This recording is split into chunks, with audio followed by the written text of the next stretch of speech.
Hey there, thanks for tuning into Duckbricks. I'm Chris, and the LEGO Balrog Book Nook has recently been announced, and I have it in hand to do an early review of this brand new LEGO set. The good, the bad, and the pricey. This is a brand new style of LEGO set that they're introducing for 2025, and this is not going to be the only one. But I'm really curious to see what people think of this very first time we're getting the Balrog in brick-built LEGO form. So let's jump into this early review right now. This is set number 10367, the Lord of the Rings Balrog Book Nook. It comes with 1,201 pieces and retails for, oh my, 130 US dollars, 120 euros, or 110 British pounds. This is the very first time that we've actually gotten the Balrog in physical LEGO form, and it has been something fans have been wanting for a long time. But of course, I can't escape the elephant in the room here, and that's the price.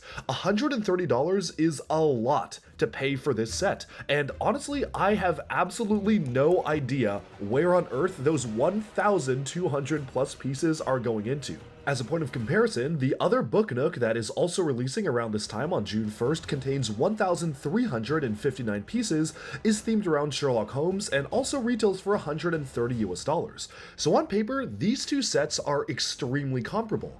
But what I don't quite get is, why do I feel like I'm getting a lot more value out of the Sherlock Holmes Book Nook, which is packed full of detail, Easter eggs, and a ton of minifigures, as compared with $130 for this set right here?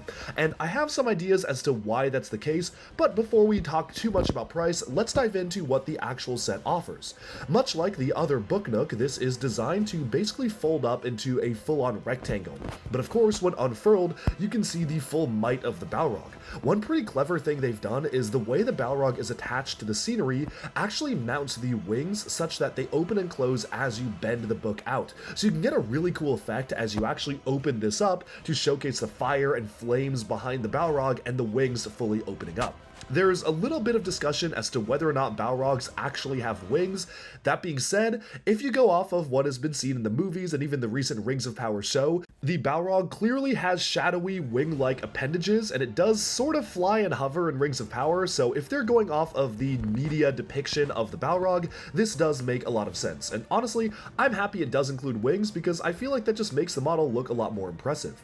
Talking a bit about the scenery though, one thing I really appreciate is they did borrow some of the building techniques from the Lord of the Rings Tower of Sauron, aka Barad-dûr, in the sense that they're having the flames cast a light on the sides of the bricks, and that actually changes the color that the bricks are made. So you have some in dark orange, and then the nougat colors, and even some brighter shades to showcase the effect the flames have on the walls around them. It's a very subtle effect, and one that LEGO hasn't really done before, but it works really well for models like these, and I like how it is pretty congruent with the other Lord of the Rings set by adding in that feature. When fully closed up, here is what it looks like in full Book Nook form. You do have to kind of have that whip be pointed upwards. Maybe you could get away with maybe swinging it outwards a little bit, but you do have to be a little bit careful when closing it up. As you can see, the flames are actually pretty fragile, so unless you actually have the arms of the Balrog fully tucked in, they do tend to be knocking over the flames themselves and breaking it apart. It's certainly not quite as sturdy as the Sherlock Holmes one, which fully enclosed itself as one entire scene, and it allowed you to just open and close it at will. This one just has a lot less going on the sides of the walls, but that makes sense for the scene it's trying to depict. Obviously, this was in Khazad-dûm, so you have all of these great pillars and a lot of empty space for the Balrog to walk around in, so I feel like as a depiction of that movie scene, it actually makes a lot of sense to depict it this way.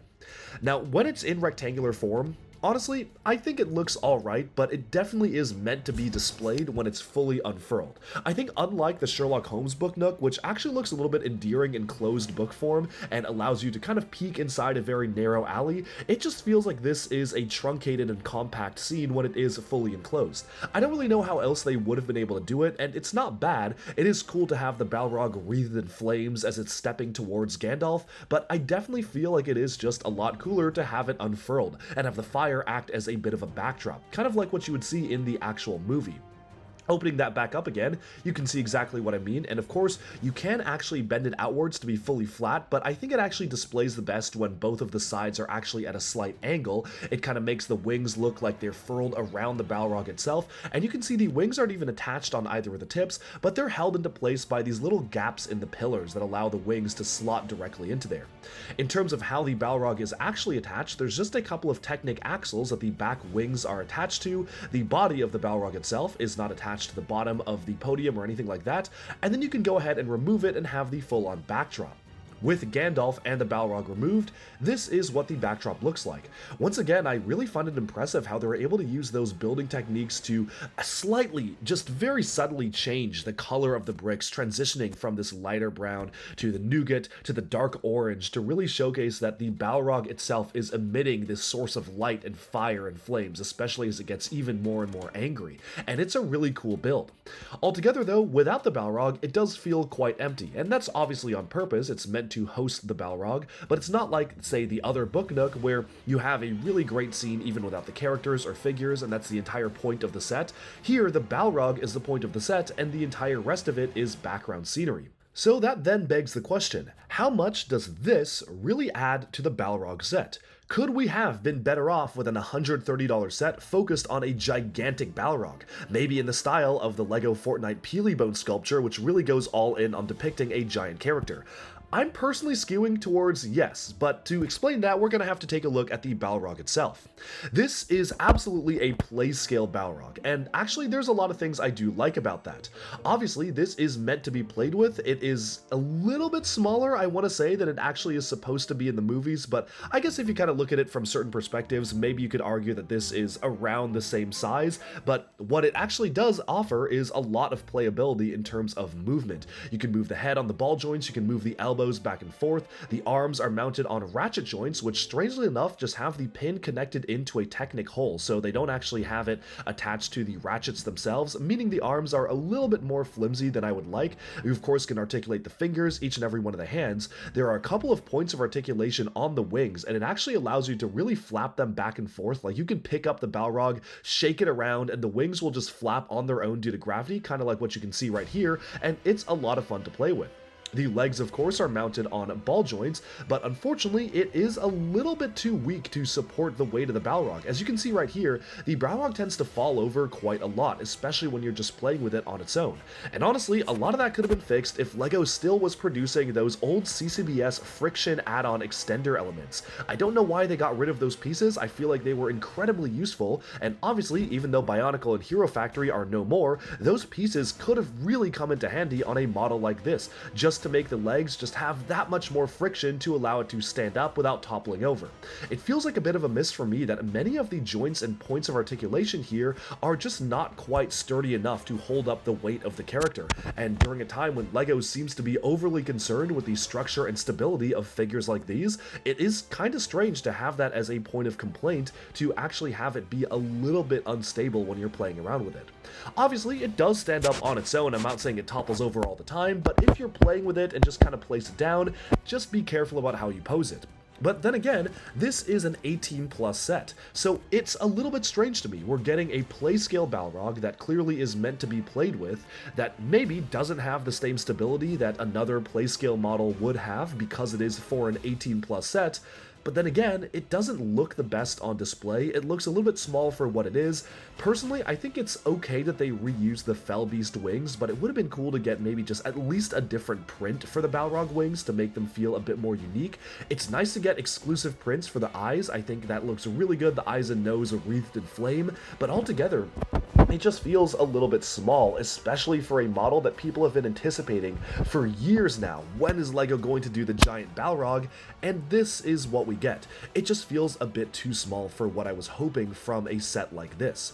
It's not a bad build by any means, and I do like it for what it is. Again, it is pretty fun to play with, and there are some clever techniques, such as actually allowing the wing to fold all the way up by having the end of it be mounted on a frictionless Technic pin, so that way there are no creases on the vinyl element when you actually fully close up the wings. Just little clever things like that that make it fun to play around with. But altogether, for $130, I don't really know if the concept behind this set was the best way to do it. Again, on paper, the value is there. This has 1,201 pieces. So for $130, maybe you could argue it should be 120 by the piece count, but I don't know. On paper, the value's there. But for me personally, I am just not seeing the value whatsoever when you get to the set, and I think a lot of that is because many of the pieces go into the backdrop of the set, whereas the whole point of the set to me is the Balrog, which ends up feeling a little bit underdeveloped.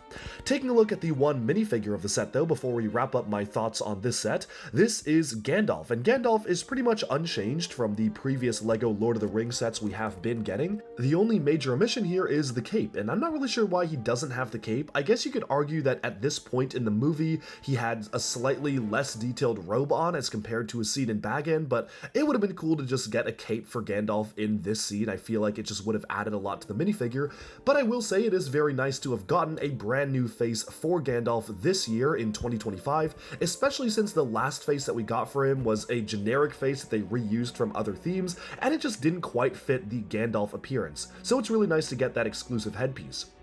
Of course, the accessories make total sense, his staff and his sword, really nice to get those. He does have that standard hairpiece that we've seen on Gandalf before, and altogether, it's a really nicely produced minifigure.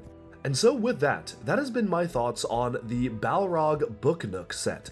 Certainly a pretty controversial one, and it's really hard for me to recommend or not recommend this set based on value, because on paper, 1,201 pieces, it's the same dimensions of a Book Nook, or at least similar dimensions as the Sherlock one, it does come with the Balrog, it feels like this should be decent value. But when I have it in hand, it really does not read as something worth $130 to me, and I just don't really understand why that's the case. Sure, some of the pieces are taken up in the studs and the side techniques for the towers, and I guess the Balrog itself has some smaller elements, but it just feels like this cannot be more than $80 tops. It's not that big of a build. And again, it's cool to get some of the Khazad-dûm scenery for something like this to make it a bit of a diorama, but I feel like they tried to go in so many directions with this, whereas they should have picked a lane and stuck with it.